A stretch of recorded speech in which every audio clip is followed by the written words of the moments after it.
नमस्कार, श्री स्वामी समर्थ. तर आज परत तुमच्यासाठी एक नवीन रेसिपी घेऊन आलेली आहे. त्या रेसिपीचं नाव आहे फुलकोबीची ग्रेव्ही भाजी. बघू शकता किती छान चमचमीत मस्त ग्रेव्हीवाली भाजी झालेली आहे. आपण बाहेर लग्नामध्ये वगैरे खातो त्याच पद्धतीची छान चटपटीत भाजी झालेली आहे. तर त्यासाठी लागणारं साहित्य आहे फुलकोबी, बटाटा. मी हा स्वच्छ धुवून चिरून घेतलेला आहे. त्यानंतर घेतलंय हिरवी मिरची, लसूण, गोडलिंब आणि कोथिंबीर याची पेस्ट, तेजपान, टोमॅटो आणि कांद्याची पेस्ट मी मिक्सरवर काढून घेतलेली आहे. हळद, तिखट, मसाला मी इथे गोडा मसाला घेतलेला आहे. तुम्ही तुमच्या आवडीने कुठलाही मसाला घेऊ शकता. मीठ आणि धणे आणि सोप याची जाडसर पूड मी मिक्सरवर काढून घेतलेली आहे. आणि तेल. चला तर मग आपण आपल्या कृतीकडे वळूया.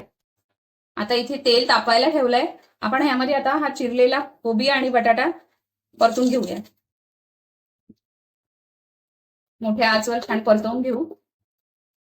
आता आपला हा कोबी पूर्णपणे परतवून झालेला आहे. त्याच तेलामध्ये आता आपण फोडणी करूया. मोहरी टाकते, तेजपान, हिरवी मिरची, लसूण याची पेस्ट,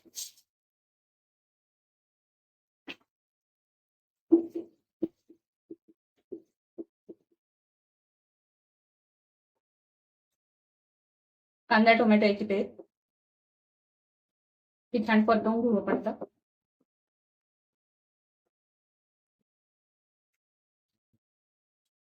यात हे सगळे मसाले घालूया.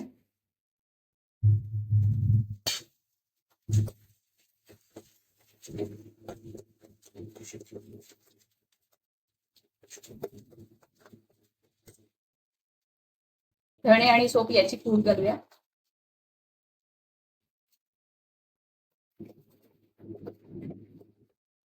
हे छान परतवून घेऊ आणि याला थोडं तेल सुटू देऊ. यात आता कढईने छान तेल सुटलंय.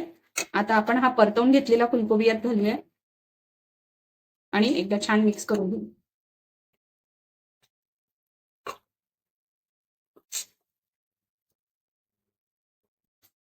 आता कोबी मसाल्यामध्ये छान मिक्स करून झालेला आहे. आता गॅसची आच आपण मंद करूया आणि असं एक ताट घेऊन ते यावर असं घालून द्यायचं आणि त्यावर पाणी ठेवू.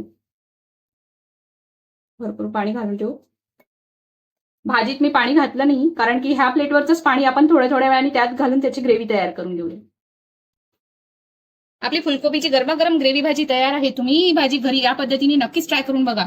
कशी वाटली ते मला कमेंटद्वारे नक्की कळवा. माझ्या व्हिडिओला लाईक, सबस्क्राईब आणि शेअर करायला विसरू नका.